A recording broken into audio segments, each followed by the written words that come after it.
کہ سب کو پتہ ہے کہ افغانی صاحب اور نعمت اللہ خان صاحب کیسے بنے تھے۔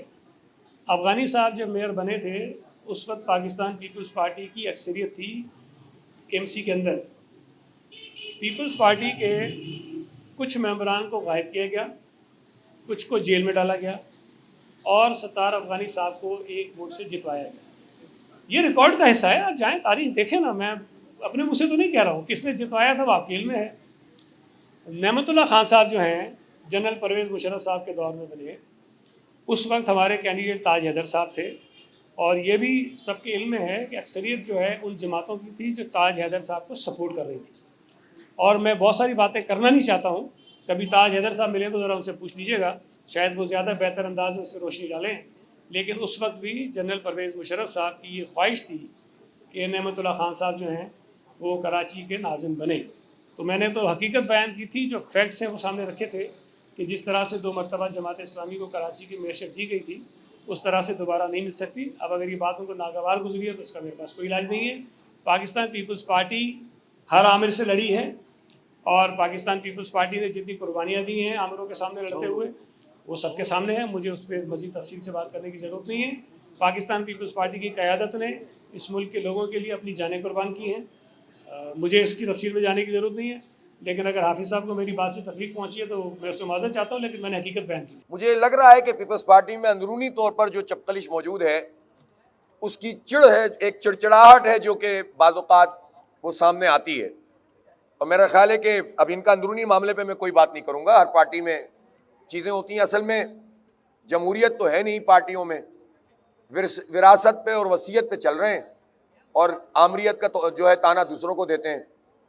مطلب اگر میں یہ بتانا شروع کر دوں کہ ایوب خان کو ڈیڈی کون کہتا تھا، اگر یہ میں بتانا شروع کر دوں کہ ایوب خان کو اس وقت جب ایوب خان کے مقابلے میں سید ابو العلا مودودی رحمۃ اللہ علیہ اس ماشاء اللہ کے خلاف جد و جہد کر رہے تھے، اور اس وقت اس ماشاء اللہ کی خلاف جد و جہد میں جو ترقی پسند لوگ تھے ان سب اور جماعت اسلامی اور ان سب لوگوں نے مل کر جد و جہد کی تھی، اور اس کے بعد اس زمانے میں ایوب خان بھٹو صاحب کے ڈیڈی تھے بقول ان کے۔ پھر اس کے بعد مجھے آپ یہ بتائیے کہ پاکستان کا پہلا سول مارشل لا ایڈمنسٹریٹر کون تھا؟ آمریت کی بات کر رہے ہیں۔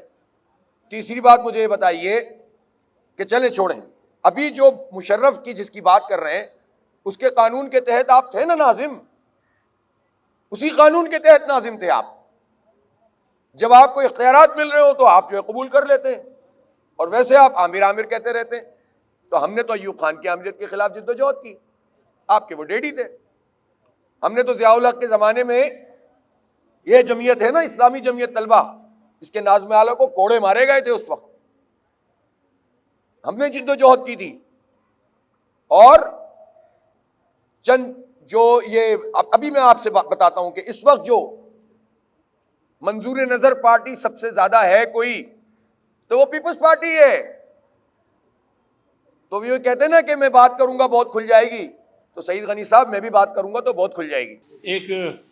دھرنا ہوا ہے اس وقت سندھ اسمبلی کے سامنے، جماعت اسلامی نے دیا ہوا ہے۔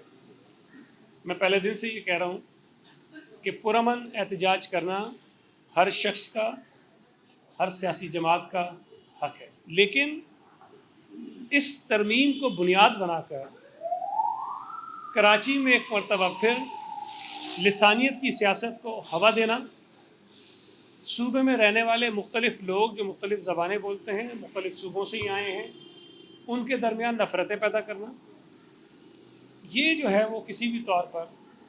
میں سمجھتا ہوں کہ ایک بہتر عمل نہیں، اور اس کی اجازت کسی کو بھی نہیں ہونی چاہیے۔ تو میں یہ سمجھتا ہوں کہ کراچی شہر میں MQM کی کمزور ہونے کی وجہ سے، یا ان کی جو مقبولیت میں کمی ہوئی ہے، یا کراچی کے شہریوں نے جو MQM سے لا تعلقی کی ہے، اس اسپیس کو فل کرنے کے لیے، اس ویکیوم کو فل کرنے کے لیے جماعت اسلامی بھی کوشش کر رہی ہے کہ اسی طرز کی وہ سیاست کرے، لسانیت پر، تفریق پر، نفرت پر، تاکہ وہ پھر دوبارہ MQM کی جگہ لے سکے۔ اور اب مجھے حیرت ہوئی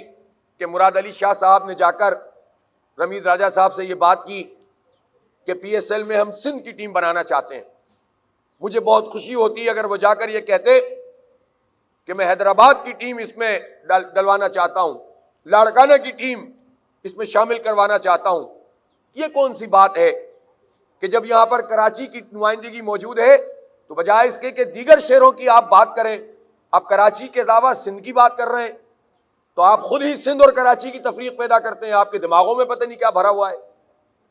اور پھر بات یہ کرتے ہیں کہ لسانیت کی بات، خود ہی لسانیت پھیلاتے ہیں آپ۔ اس لیے جب ہم کہتے ہیں کہ ہم شہر کراچی کے 3.5 کروڑ لوگوں کی بات کر رہے ہیں تو ان کے تعلیمی اداروں میں ان کے ہم اپنے مستقبل کی بات کر رہے ہیں۔ ہم اس مستقبل کے تحفظ کے لیے یہ تحریک چلا رہے ہیں کہ جس کو یہ اپنے قبضے میں لے کر برباد کیے چلے جا رہے ہیں۔ یہ ہمارا آئینی جمہوری حق ہے۔ جب وزراء یہ بات کرتے ہیں کہ آپ عوام کی طاقت سے یا پریشر ٹیکٹکس سے چیزوں کو تبدیل نہیں کروا سکتے، تو بھائی میں اپنی ذاتی تنخواہ کے لیے آپ سے درخواست نہیں کر رہا، جماعت اسلامی کے لیے کوئی فنڈ نہیں مانگ رہا، میں جو ہوں اپنی پارٹی پالیٹکس نہیں کر رہا، ہم تو عوام کی بات کر رہے ہیں، اور عوام کی بات کرنے کا جو طریقہ ہے اس میں یہ جمہوری عمل شامل ہے، یہ سیاسی عمل شامل ہے۔ ہوتا تو یہ نہ کہ جو ہم جلاؤ گھیراؤ کرتے، توڑ پھوڑ کرتے، یہ لوگ چاہتے بھی یہی ہیں کہ خون بہے اور جو ہے وہ توڑ پھوڑ ہو، اور اس کے ذریعے سے اپنی رٹ کو وہ قائم کرنے کی کوشش کریں۔ اس لیے سندھ حکومت حالات کو درست رکھے اور اس کو کمزوری نہ سمجھو کہ ہم یہاں بیٹھے ہوئے ہیں، اب ہم یہاں سے نکل رہے ہیں۔ مجھے معلوم ہے ان پہ پریشر ہے، وہ جو طرح طرح کی باتیں انہوں نے جماعت اسلامی سے متعلق کرنا شروع کر دی ہیں ان کے وزراء نے، مجھے معلوم ہے کہ ان پر دباؤ ہے۔ پورے ملک کے سوچنے سمجھنے والے لوگ اس دھرنے کی پشت پر کھڑے ہو گئے اور وہ پوچھ رہے ہیں سندھ حکومت سے کہ آپ بات کیوں نہیں کرتے، آپ پوچھتے کیوں نہیں ہیں، آپ کو پریشانی کیا ہے اگر عوام کے حق کے لیے کوئی بات کر رہا ہے؟ آپ کیسے انسانوں کے سمندر کو نظر انداز کر سکتے ہیں کہ جن کا صرف اتنا قصور ہے کہ یہ پرامن جدوجہد پر یقین رکھتے ہیں؟